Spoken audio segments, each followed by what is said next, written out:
Buenas noches, doctora. Buenas noches, compañeros. Buenas Raimundo noches. González, a sus órdenes. Raimundo. Quisiera participar en esta primera pregunta. ¿A qué le llamamos un ambiente virtual de aprendizaje? Pues obviamente es aquel espacio que no tiene una cuestión física, no necesita de tener a los alumnos de forma presencial, y por lo tanto es auxiliado o basado en tecnologías, principalmente de redes, como es el Internet y las computadoras, para poder generar un aula en la que todos los integrantes puedan servirse de los contenidos, retroalimentarse, realizar aportaciones, pero no necesariamente tenerse físicamente uno con otro. Por lo tanto, un ambiente virtual de aprendizaje nos permite avanzar en nuestros conocimientos sin necesidad de estar en forma presencial. Así es, muchas gracias. ¿Alguien más que quiera aportarnos algo sobre ambiente virtual de aprendizaje?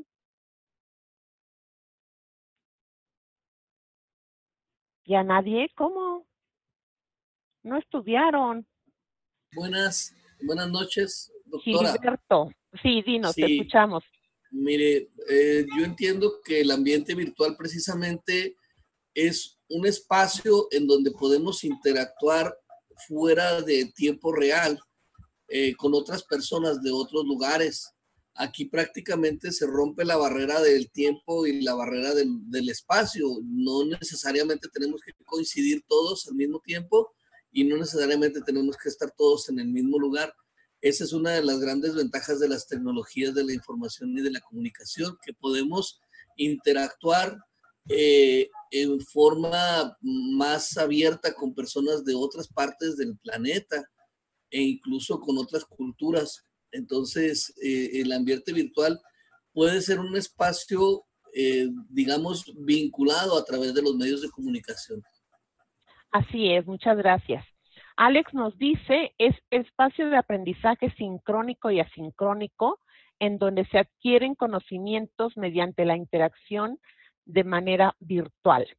Ahora, ¿qué necesitamos para tener este ambiente virtual de aprendizaje?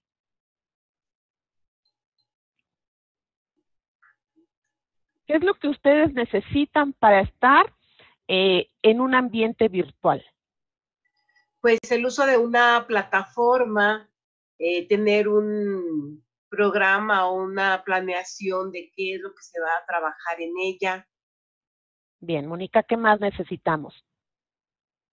Pues tener obviamente el link o el canal para que los alumnos o los compañeros puedan acceder a esta información en el tiempo en el que ellos decidan, pero sí ya tener estructurado una estructura en una plataforma. Claro, aquí nos dice alguien más, conexión a Internet, contar con los recursos disponibles, tiempo, interés, claro. Entonces, bueno, pues eso es a lo que llamamos un ambiente virtual de aprendizaje, ¿verdad? Aquel espacio en donde tenemos, pues, todo lo necesario para trabajar en un aula virtual. ¿Sí? Ya lo vamos a profundizar. Vamos a nuestra segunda pregunta. ¿Cómo las TIC han cambiado los procesos de enseñanza-aprendizaje? Nos dice Carolina, poner en práctica un proyecto estratégico y con las condiciones, Claro que sí. Claro que sí, necesitamos las condiciones apropiadas, ¿verdad? Necesitamos un espacio de calma, de tranquilidad, para poder también, bueno, pues tener cierta concentración en este ambiente. Bien, entonces, ¿cómo las TICs han cambiado los procesos de enseñanza-aprendizaje? Ustedes en el aula, ¿cómo han cambiado este proceso de enseñanza-aprendizaje? Buenas noches, doctora. Soy Vero Damián. Sí, Vero, te escuchamos. Quiero compartirles que pues ha cambiado también en el rol tanto del docente como del estudiante. Pues sabemos que anteriormente pues se transmitía más conocimientos y era pues hablado, ¿no? Lo que el alumno alcanzaba a captar era lo que se le quedaba o lo que alcanzaba a redactar. Hoy sabemos que es una interacción diferente, que el alumno tiene una nueva oportunidad de comunicación y no solamente en el aula, sino de manera virtual puede tener acceso a otro tipo de conocimientos y a otra comunicación con otras personas de otros países. Entonces, el rol ha cambiado definitivamente y una de las partes que ha favorecido pues ha sido esa innovación donde se le permite al docente que ya no nada más sea el transmitir conocimientos, sino va más allá de ese aprendizaje, de esos ambientes virtuales que permitan ese trabajo tanto colaborativo como significativo.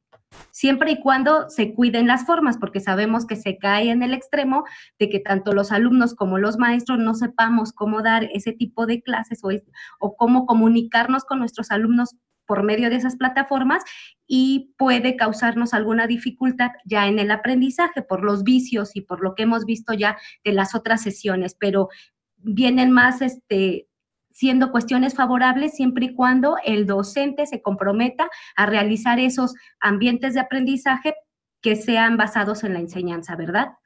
Claro, y sobre todo en la capacitación. No es lo mismo dar una clase presencial a dar una clase virtual. Créanme que es completamente diferente y la clase virtual a veces es más difícil porque estamos prácticamente frente a una máquina. Entonces sí nos cuesta más trabajo. Por eso es que necesitamos estarnos capacitando constantemente. Aquí Ale, pues un poquito completando tu participación, nos dice los procesos han sido... Ahí se me movió, denme un segundito. Los procesos han sido paulatinos, sin embargo, ahora el papel de docente es de guía. Así es, el cambio ha sido gradual, ha sido paulatino. Empezamos con plataformas pues muy sencillas y ahora, bueno, pues tenemos plataformas tan revolucionadas como la Blackboard. Entonces, bueno, pues créanme que no hay mucha diferencia entre una plataforma y otra. Sin embargo, las bondades sí se dejan sentir, sobre todo en la aplicación de foros. Entonces, bueno, el foro es también algo que tenemos que capacitarnos para poderlo dirigir correctamente. Un foro pues no puede retroalimentarse de manera personal. El foro tiene que ser global, tiene que ser una retroalimentación de cada 3, 5 participaciones según vayamos viendo la profundidad del tema y cómo es que se van de alguna manera pues dispersando para volverlos a centrar en el tema. Entonces, bueno, sí hay que tomar algunos cursos de capacitación y bueno, pues eso también, como nos dicen, está basado en el autoaprendizaje. También tenemos aquí otra de Juan Manuel, una descripción de estos cambios es la metodología del aula invertida. Claro, claro. También nos dice May, nos vamos actualizando y capacitando y ha cambiado tanto la forma de enseñar como la forma de aprender. Y por supuesto el rol del maestro y el estudiante. Al mismo tiempo que cambian los objetivos formativos para los alumnos, dado que estos tendrán que formarse para utilizar, usar y producir las TICs. Además, el docente tendrá que cambiar sus estrategias de comunicación y asumir su función de facilitador del aprendizaje de los alumnos en entornos cooperativos para ayudarles a planificar y alcanzar los objetivos. Fíjense que ahorita que comentan de facilitador del aprendizaje, en los primeros momentos cuando nos empezó a llamar facilitadores, nos costaba mucho trabajo que los maestros, que los alumnos nos dijeran, oiga, facilitadora, y decíamos, no, como que se oye raro. Entonces sí ha sido un cambio gradual, paulatino, pero pues también un cambio que ha sido pues un poco fuerte para quienes pues ya tenemos determinada edad. Bien, Carolina nos dice, es la forma de desarrollar el aprendizaje durante el proceso utilizando las TIC y las TAC con todo y sus limitantes. Claro, tienen limitantes, pero también tienen muchas bondades. Entonces, es muy importante no perder este panorama, no perder la báscula de hasta dónde debemos apoyar a los alumnos y hasta dónde somos su guía, somos como su facilitador de aprendizaje. Bien, ahora, volviendo a los foros, ¿creen ustedes que es importante el trabajo colaborativo en el aula virtual? ¿Ustedes qué creen? Doctora, nuevamente yo, Vero Damián. Sí, Vero. Yo creo que sí es importante y no solamente en el aula virtual, lo vemos en los espacios también presenciales, puesto que el trabajo no tiene nada más que ser de una sola línea, sino tiene que tener esa interacción. Usted ya lo dijo hace un momento, el trabajo en el aula virtual a veces se vuelve nada más una máquina y debemos de romper con ese esquema, debemos de permitir que ese trabajo, aunque estemos a distancia, exista esa comunicación. Entonces yo creo que eso lo dan las personas, no nada más limitándonos con los medios virtuales, sino nosotros lograr ese trabajo en colaboración desde la responsabilidad que usted, por ejemplo, en este caso, poniéndolo a usted como ejemplo, usted se prepara con sus clases. Nosotros debemos de tener el compromiso de estudiar o de darle lectura a las cuestiones que se van a checar en estos momentos como clase virtual, y es un trabajo en colaboración. Entonces, uno aprende de los otros compañeros, aunque no los tengamos aquí en vivo, ¿no? Sino simplemente por transmitir esos conocimientos o esa comunicación que se tiene, pero yo pienso que tiene que ver por parte de las personas, más que de las situaciones materiales. Así es, Vero. Gracias a ti. Así es, miren, muchas veces pedimos, por ejemplo, un trabajo en equipo. En esta materia no lo tuvimos, pero hay otras materias en donde sí se nos solicita hacer trabajo en equipo, y a veces es difícil porque ya en ese momento tiene que ser una relación asincrónica. Entonces, si formamos grupos de 5 personas, equipos de 5 alumnos, muchas veces no coinciden en tiempos y no pueden integrar un trabajo entre todo el equipo. Y hay quienes te terminan mandando un mensaje: maestra, le mando mi tarea yo sola porque pues no encontré a mis compañeros de grupo, ¿no? Entonces, sí es tener un poquito de esfuerzo, de sacrificio y de tratar de integrarnos, porque finalmente así es como se construye el conocimiento. Y lo mismo sucede en los foros. Los foros deben de tener una dinámica en donde nosotros podamos leer la consigna del foro, participar en el foro y tener acceso a las participaciones de todos los compañeros.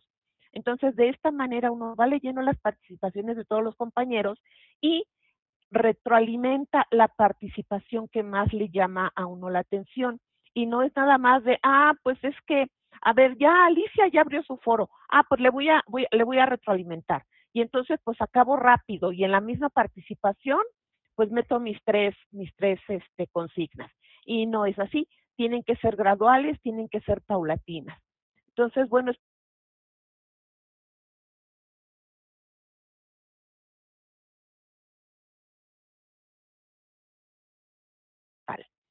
Y bueno, nos dice Alex, es importante que ya el papel de los alumnos cambia y se vuelven responsables de sus propios procesos.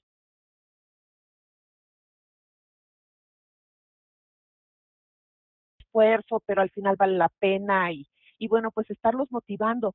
¿Por qué? Porque los más jóvenes sí sienten mucho esa soledad. Y bueno, nos dice Adriana, nos permite ampliar nuestra visión y enriquecer la calidad educativa. Así es. Bien. Pues vamos entonces a ver las láminas que les he preparado. No se inquieten, al final vamos a ver lo del trabajo y ya van a ver que no es tan difícil. Bueno, pues vamos a ver el ambiente virtual de aprendizaje. Es un entorno en donde el aprendizaje, tenemos una participación. También doctora, casi no se percibe su audio. A ver. ¿Ya? ¿Ya mejorcito? Sí, mejor. Gracias, que me avisan. A ver, denme un segundito porque se me perdieron algunos. Como siguen escribiendo, nos permite lograr nuestra visión y enriquecer calidad educativa. También tiene lugar el trabajo colaborativo, claro. Me dicen que no se escucha. ¿Ya se escucha? Chicos, ¿ya se escucha? Sí, doctora. Sí, doctora, gracias. Sí, ya. No, ya. Gracias a ustedes. Bien.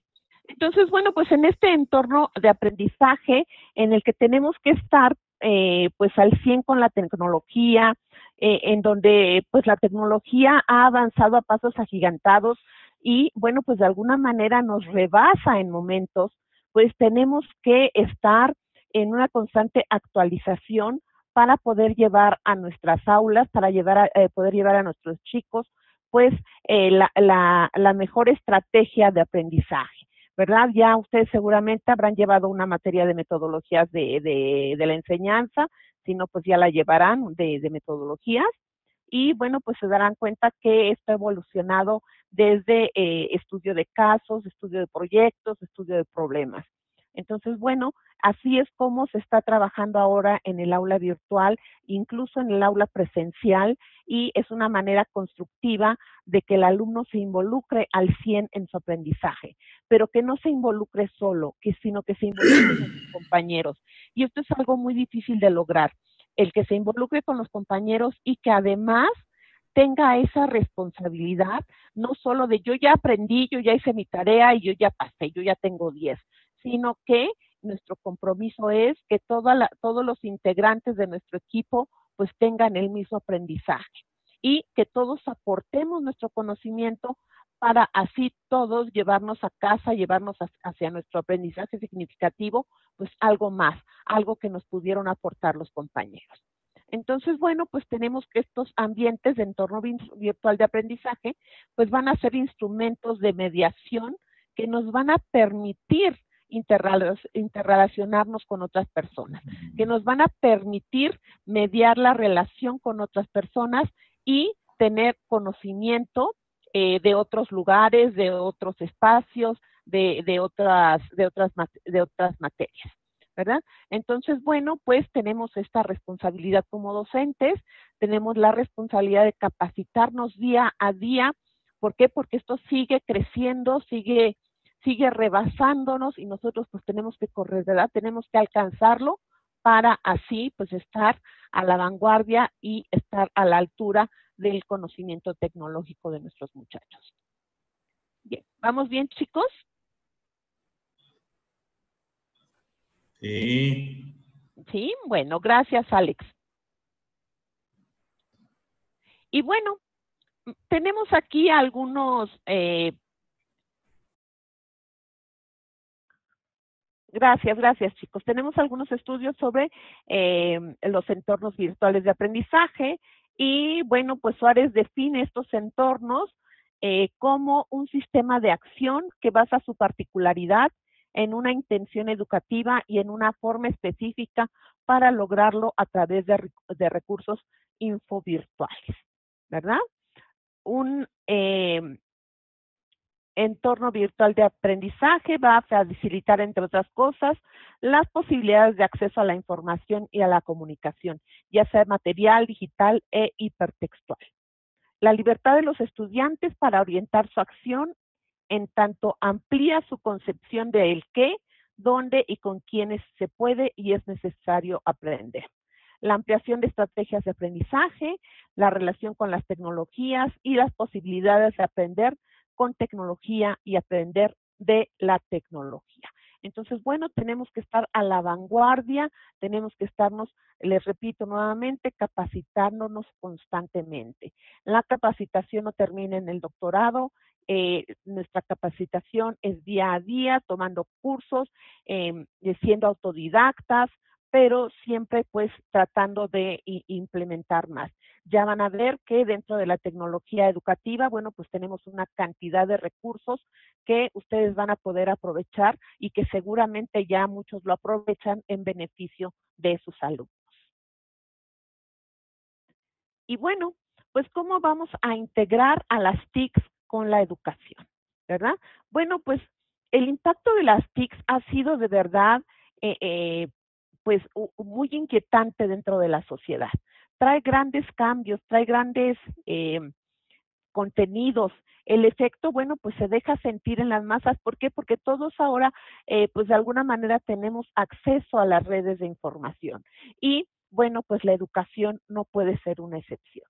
Entonces, bueno, aquí sí, pues lo hemos reiterado en varias ocasiones, tenemos que ser muy cuidadosos con el conocimiento que se busca dentro de las redes, ¿verdad? Tenemos que ser muy cuidadosos con el tipo de páginas que solicitamos a nuestros alumnos, pues que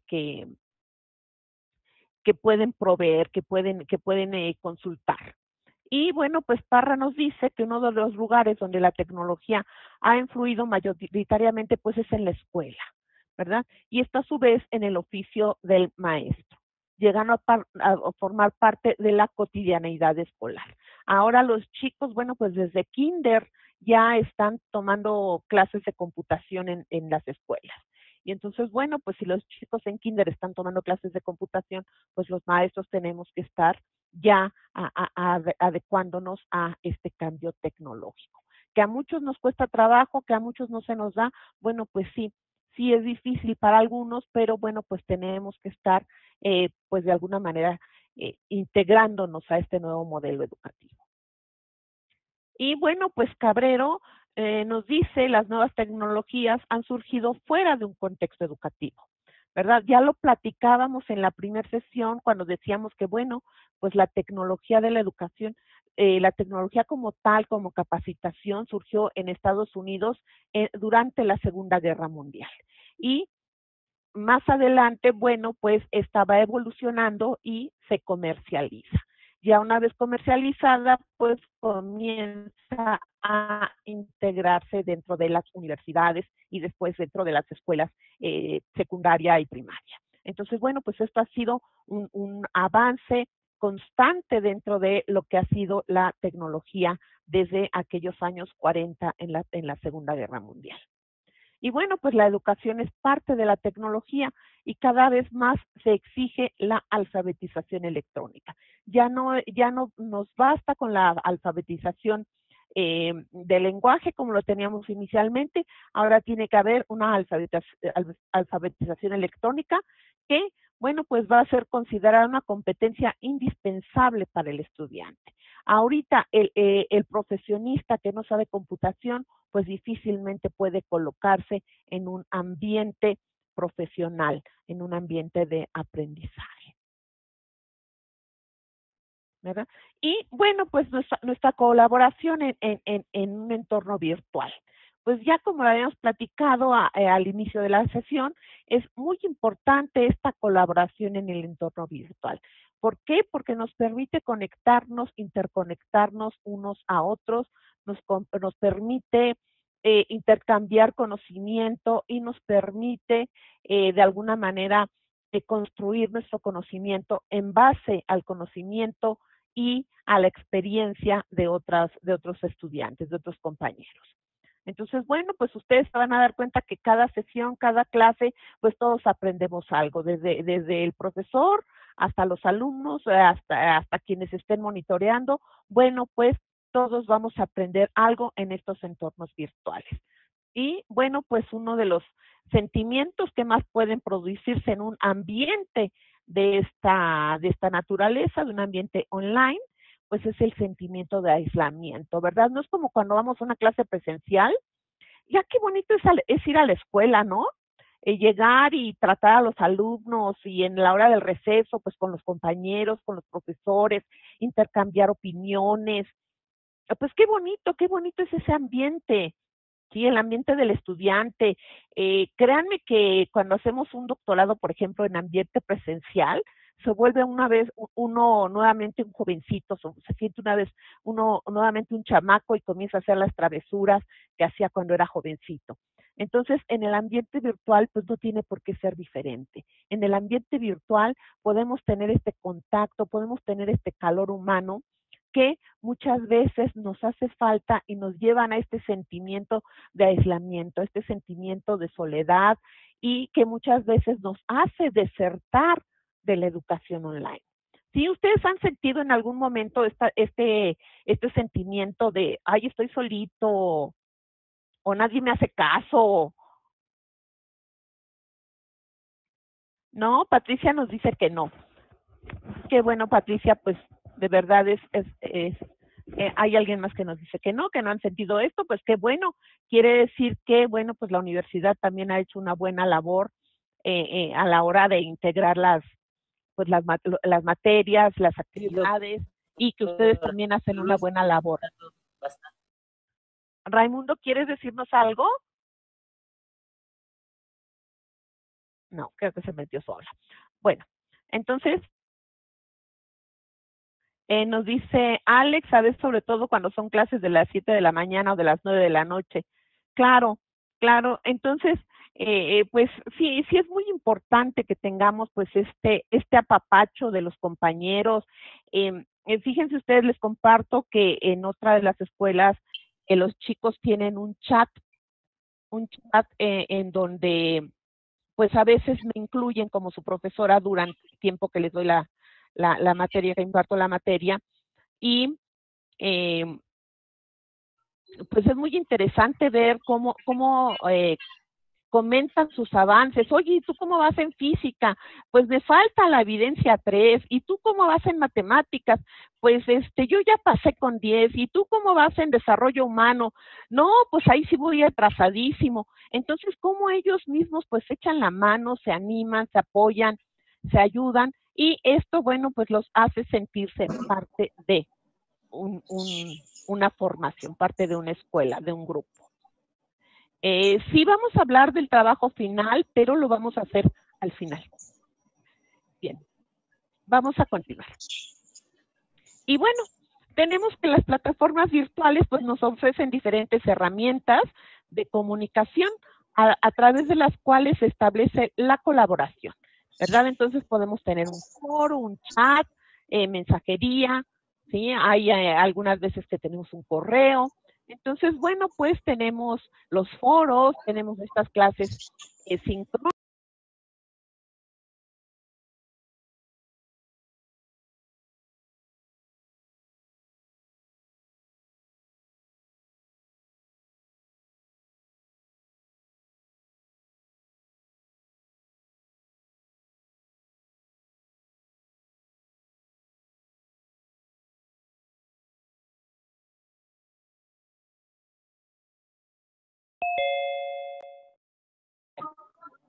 Hay un poquito de ruido ambiental. Doctora, comento algo brevemente. Citlali, te pedimos, por favor, que cierren su micrófono. Si tenemos a alguien apoyándonos en servicio técnico, por favor, si me apoyan en cerrar micrófonos. Gracias. Y bueno, ¿cuáles son las normas básicas de colaboración en un foro? Bueno, pues podemos tener muchas normas básicas, pero las principales es mantener ante todo una actitud ética, ¿verdad? Una actitud en donde, bueno, pues seamos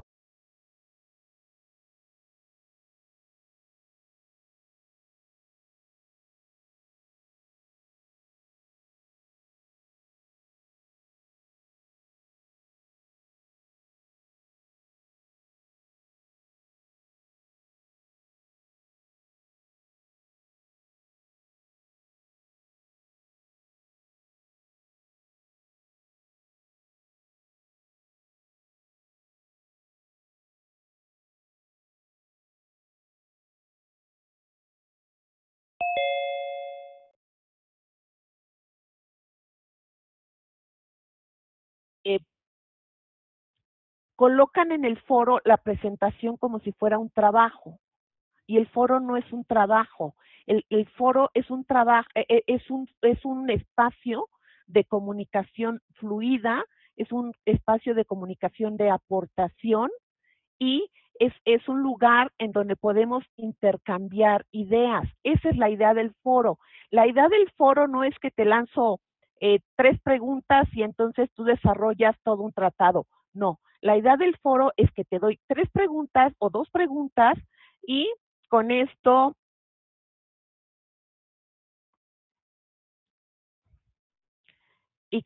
bueno,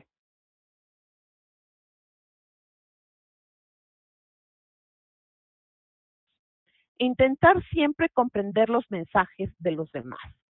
Hacer preguntas cuando algo no esté claro, ¿sí? O sea, a ver, Juan, tú dices que la comunicación online debe ser fluida y debe ser breve, pero ¿no crees que si eres muy breve podrías limitar la comunicación con los demás?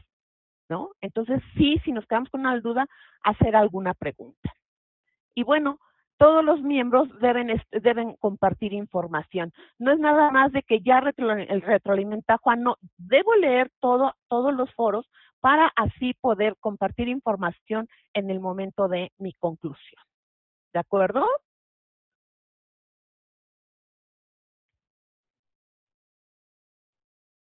Y bueno, pues en el aprendizaje colaborativo, pues vamos a tener a este autor, Johnson y Holberg, que nos van a dar 5 aspectos claves para el aprendizaje colaborativo.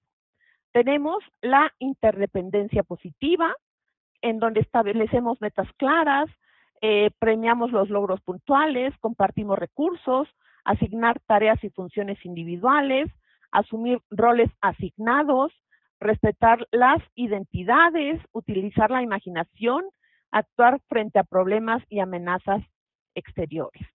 Tenemos también la responsabilidad individual y grupal, en donde el grupo asume unos objetivos o metas comunes, cada miembro se responsabiliza de su parte del trabajo.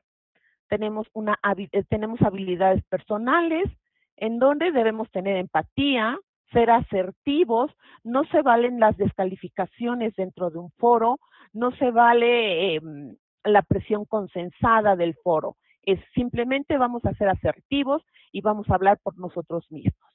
Vamos a participar, debemos implicarnos, dialogar y llegar a acuerdos, resolver conflictos, tomar decisiones, confiar en los demás, prestarse apoyo mutuo y asumir responsabilidades sobre los resultados. En la interacción estimuladora, bueno, tenemos crecimiento y desarrollo personal, aumento de la motivación, sentimientos de presencia y cohesión, estímulo por la creatividad y la productividad. Y finalmente tenemos una evaluación grupal en donde debemos coevaluarnos, desarrollar el sentido crítico y premiar el trabajo del equipo y la colaboración. Evitar la competitividad. Estamos construyendo y no vamos a pretender ser más que los demás. ¿De acuerdo? Y bueno, pues en conclusión tenemos que la actualidad nos demuestra que el acceso a las TIC es un requisito importante para participar de una sociedad tecnológica. La adopción de las TIC en el medio como acceso y continuidad tendrá como punto de partida romper con las brechas digitales de una sociedad que aún no cumple con el dinamismo de adaptación. Y bueno, pues aquí les dejo esta aportación de Ayala que nos dice, las TIC como herramientas tecnológicas han incrementado el grado de significancia y concepción educativa, estableciendo nuevos modelos de comunicación, además de generar espacios de formación, información, debates, reflexión, entre otros. Y rompiendo con las barreras de tradicionalismo en el aula. ¿De acuerdo? Bien. Los noto nerviosos, los noto inquietos, ya vamos a acabar. El proceso de enseñanza-aprendizaje en el aula, haciendo uso de las TIC, requiere de un conjunto de competencias que el docente debe adquirir con la lógica de sumar una metodología capaz de aprovechar las herramientas tecnológicas, donde la capacitación docente deberá considerarse una de las primeras opciones antes de afrontar nuevos retos educativos. Y finalmente, las TIC como herramientas añadidas a los modelos pedagógicos pueden convertirse en recursos valiosos para el aprendizaje, logrando formar estudiantes con competencias profesionales y personales idóneas para el desarrollo de un país. Bien, supongo que tenemos dudas, comentarios, preguntas. Les dejo la bibliografía para nuestras fuentes de consulta. Y bueno, llegamos al momento esperado, el trabajo final. Aquí sí vamos a poner mucha atención. Vamos a retomar el trabajo de la semana 1. ¿Sí? Y ahora vamos a generar una propuesta, nos mencionan estratégica de aplicación de la tecnología educativa al caso de la Escuela Miguel Hidalgo y Costilla. En realidad es una propuesta de intervención, es exactamente lo mismo. Vamos a hacer una estrategia de intervención a el caso que nos presentaron de la Escuela Miguel Hidalgo y Costilla. Hubo quienes me solicitaron cambiar la Escuela Miguel Hidalgo y Costilla por su propio centro de trabajo, lo cual les fue permitido. Entonces, ¿qué tienen que hacer ahora? Pues tener esta propuesta estratégica de aplicación de la tecnología educativa al caso particular que ustedes realizaron. Quienes lo realizaron de un caso particular, quienes no, pues lo realizaron de la Escuela Miguel Hidalgo y Costilla y lo pueden hacer así. Entonces, bueno, pues aquí tienen esa apertura. Y bueno, debe contener introducción, propuesta y conclusiones. Ahora, ¿cómo lo vamos a hacer? Bien, en la introducción vamos a establecer el contexto de la situación, es decir, vamos a hacer una síntesis de los aspectos más relevantes del caso, ¿sí? Ya lo hicieron en la primera semana. Bueno, sí, con fuentes de consulta, por supuesto. Miren, aquí tenemos una pequeña situación, ¿sí? Si ustedes no ponen fuentes de consulta, entonces no le pueden dar la debida seriedad a su trabajo. Nosotros necesitamos fuentes de consulta como un marco teórico para nuestro trabajo. Si nosotros no tenemos ese marco teórico, entonces no sabemos de dónde estamos sacando la información, o ustedes sí saben, pero yo no. Y entonces, ¿qué les voy a calificar? ¿Sí? Es como cuando hacemos una tesis y dicen, es que este es mi trabajo de investigación y yo lo he hecho y por eso no tengo fuentes de consulta. No, pero todas estas ideas las sacaste de tu cabecita, todo esto es creatividad tuya o lo fuiste aprendiendo conforme la marcha. ¿Y en qué libros y autores te basaste en aquel momento? Entonces tenemos que tener fuentes de consulta y tenemos que apoyarnos en citas bibliográficas, ¿sí? Es un marco conceptual lo que vamos a hacer. Vamos a retomar el caso que tenían ustedes en la semana 1 y lo vamos a sintetizar, ¿sí? Vamos a sintetizar nuestras 5 cuartillas del primer caso, ¿sí? Y le vamos a dar estas referencias científicas, estas referencias teóricas. Le vamos a poner citas. ¿Para qué? Para que sea un marco conceptual como tal. ¿Sí? Bueno, en 2 cuartillas podemos hacer esta introducción. ¿Sí? Que me pasé a 3. Bueno, el caso es que no te pases de la rúbrica. Ya vamos a ver la rúbrica y la rúbrica nos dice 10 cuartillas como máximo. Y además la introducción no puede ser más grande que el cuerpo. Entonces, bueno, 2 cuartillas me parecen bastante razonables para que sinteticemos nuestro trabajo. Que te fuiste a 3, bueno, pues entonces te va a quedar menos espacio. En los aspectos que van en la introducción es tu marco teórico, ¿sí? Entonces tú ya tienes la introducción en tu primer trabajo. Sintetízalo, ¿sí? Ya pon únicamente lo más importante. Subraya, así como cuando íbamos a la primaria o en la secundaria, subraya. Y entonces saca las ideas principales.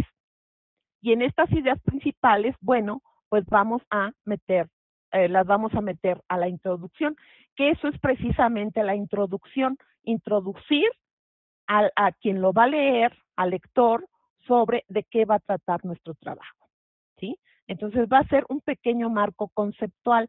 ¿Por qué un pequeño marco conceptual? Porque imagínense ustedes, ¿cuántas páginas puede tener una tesis de licenciatura? 100 páginas. ¿Cuántas páginas tiene tu introducción? 3 o 4. Bueno, pues en esa proporción estamos hablando. Si tu trabajo final va a incluir 10 cuartillas, bueno, tómate 2 cuartillas para hacer la introducción, ¿sí? No tienes que extenderte, es sintetiza lo que ya tienes, ¿sí? Vas a retomar los aspectos más importantes del diagnóstico que ya elaboramos en la primera semana, ¿sí? Únicamente lo más importante. Vamos a delimitar con claridad cuáles son las propuestas que queremos abordar y vamos a justificar la elección tanto en características como en el marco conceptual. Nos dice Ale, la introducción lleva contexto breve, marco teórico, conceptual y aspectos importantes del diagnóstico. Sí, así es, Ale. O sea, ustedes ya tienen un trabajo de 5 cuartillas. ¿Qué tienen que hacer con ese trabajo de 5 cuartillas? Que además de las 5 cuartillas, una era introducción, otra era fuentes de consulta y por lo menos la mitad de otra eran conclusiones. Les están quedando 2 cuartillas y media. Entonces, ¿qué van a hacer ahora? Sintetizarlo y meterlo como un marco teórico. Pero para que haya un marco teórico, tiene que tener fuentes bibliográficas. Bien. Ahora, la propuesta. ¿Cuál es la propuesta que van a hacer ustedes? Bien. Vamos a establecer el objetivo general y los objetivos específicos de la propuesta, ¿verdad? Describe las características generales de la estrategia y desarrolla la planeación para la aplicación de esta. ¿Qué debe incluir mi propuesta? La secuencia de acciones a tomar teniendo en cuenta tanto los aspectos de formación docente como los relativos a la implementación de las herramientas tecnológicas. La descripción detallada de los recursos tecnológicos y humanos a incluir. Un cronograma que muestre los tiempos que requieren para desarrollar el plan. El cronograma, bueno, les puede ocupar una hoja. Podría ser media cuartilla nada más. Y establecer los criterios para la evaluación de resultados de la propuesta en el corto, mediano y largo plazo.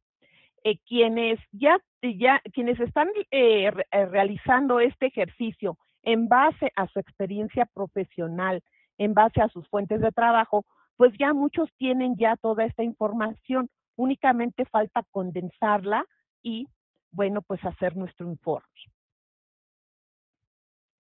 Y bueno, pues conclusiones. Las conclusiones pueden ser media cuartilla, una cuartilla como máximo.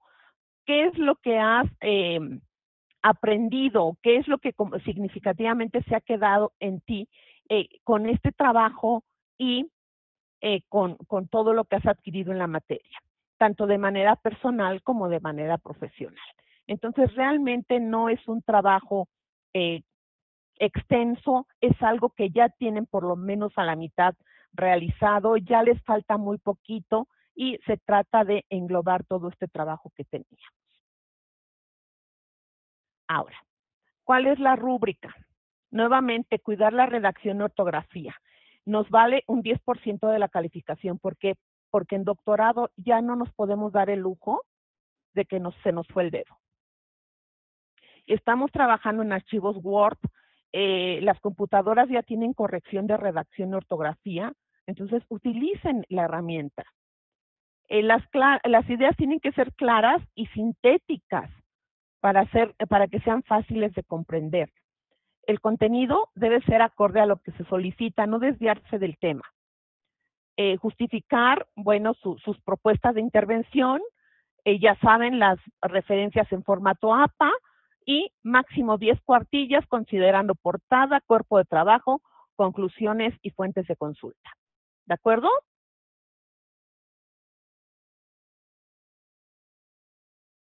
¿Dudas, preguntas, comentarios? Sí, doctora. Raimundo González. Ajá. La primera duda, yo leí el sílabus y ahí mencionaba hacer un blog y luego hacer un presi y luego juntarlo todo en un PDF. Por lo que usted nos comenta, entiendo que nada de eso vamos a hacer.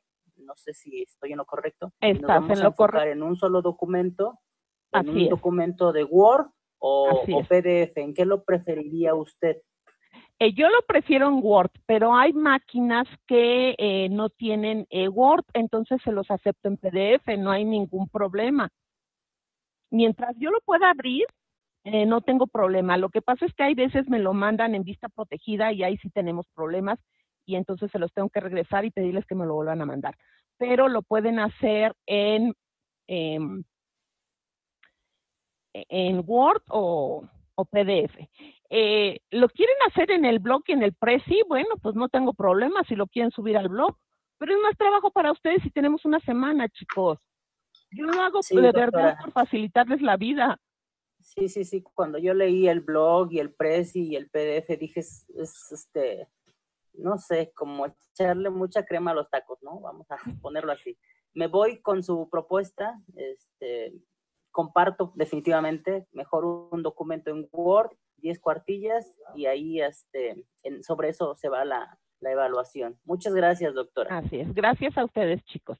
¿Alguien más que quiera participar? Vero, Damián. Sí, Vero, dime. Mire, en el primer trabajo entendí, bueno, lo que ya pasamos en la primera semana es que ya no se debería de haber retomado el contexto del caso en particular de la escuela Miguel Hidalgo. Ajá. Por lo que entiendo ahora, y quiero que lo vuelva a aclarar, por favor, es que en este trabajo final sí se tiene que retomar de manera sintetizada, ¿es así? Sí, porque tu propuesta de intervención la vas a hacer sobre la escuela Miguel Hidalgo. Sí, así es. Ok, sí. Gracias. Ahora, hay quienes, les repito, hay quienes me pidieron permiso para no hacerlo sobre la escuela Miguel Hidalgo y hacer el proyecto de intervención sobre sus áreas de trabajo, sobre las escuelas en donde ustedes están trabajando. No hay ningún problema. De hecho, me parece mucho mejor que hagan una propuesta de intervención en algo que están viviendo día a día y no en una escuela que únicamente pues es un poquito ficticia, ¿no? Y que además está en internet y ahí están las respuestas. Entonces, quienes lo están haciendo sobre sus propios lugares de trabajo está excelente. Ok, gracias, doctora. Gracias a ti. Rocío nos dice, le anotamos como subtítulos como tal introducción, marco teórico y aspectos importantes, propuestas, programa sí, en este caso sí se tiene que hacer así. Isabel, buenas noches. ¿Podría repetir qué debe llevar la propuesta? Las propuestas de intervención es qué es lo que tú consideras que debe hacerse para implementar la mejor herramienta tecnológica o la mejor inducción tecnológica en la escuela. Muchos me comentan que, bueno, pues a veces tenemos renuencia, incluso los mismos maestros, a utilizar esta herramienta. Entonces, lo que tenemos que hacer es una propuesta de intervención. ¿Cómo vamos a capacitar a los profesores y cómo los vamos a comprometer a que en realidad lo hagan? Porque una cosa es ponerles el curso de capacitación y otra es que se comprometan realmente a trabajar el curso de capacitación, ¿sí? Entonces, en eso consiste la propuesta. Mónica nos dice, también estoy de acuerdo en entregar solo la propuesta de intervención y ya no hacer el blog y la presentación en Prezi. Sí, porque además el Prezi es una herramienta que les cobra. Y bueno, entiendo que no siempre pues hay el recurso para pagar la herramienta. Lleva tablas de contenido, pues si la necesitas, sale sí, como tú consideres que te quede más claro tu trabajo. ¿Incluimos índice? No. No. En los proyectos de intervención no se incluye índice. Y además les va a quitar una hoja. Tamaño de la fuente, Arial 12 o Arial 10, de 10 a 12, no hay problema, pero ya más pequeña de 10 o más grande de 12 ya no. De hecho, me parece que la escuela les pide Arial 11. Yo soy un poquito flexible con eso. A renglón y medio, no me lo apachurren todo porque luego con tal de ahorrar papel y ahorrar letras, queda muy amontonado y eso le quita presencia a la investigación y ya tenemos que tener una presentación de acuerdo al nivel en el que estamos. Nos dice Juan Manuel, introducción, propuesta, conclusiones. Así es, Juan Manuel, así es. Nada más no se les olvide. Presentación, hoja de presentación, portada y fuentes de consulta. ¿De acuerdo? ¿Dudas, comentarios, algo más que quieran agregar? Si les queda alguna duda, bueno, queda la grabación. Les voy a colocar esta presentación en avisos y bueno, ya tienen mi correo. Mi correo, ese sí lo contesto enseguida porque me llega al celular, entonces aunque ande en la calle se los contesto. A veces me tardo un poquito más con los mensajes porque bueno, pues tengo que entrar a la computadora y bueno, pues son aproximadamente 170 de ustedes, entonces bueno, pues me tardo un poquito más. Así es, presentación y bibliografía, claro. Buenas noches, doctora. Buenas noches. Doctora, una pregunta. Es importante poner brevemente el diseño instruccional. En mi caso estoy manejando el libro electrónico, pero Fíjate, no es muy importante, okay, pero podrías por lo menos mencionarlo para tener la referencia. Ahí está nuevamente mi correo electrónico. Ya califiqué el foro, la mayoría sí. Ya tengo, es que son 2 grupos, chicos. Ya tengo calificado un grupo y el otro grupo voy a la mitad. Denme chancecita y ya mañana por la mañana queda completamente calificado el foro. Incluso quienes entregaron tareas extemporáneas ya están calificadas, ya hice un barrido del aula y hoy ya estaba todo, salvo un grupo, no recuerdo cuál de los 2 grupos era, me quedé a la mitad.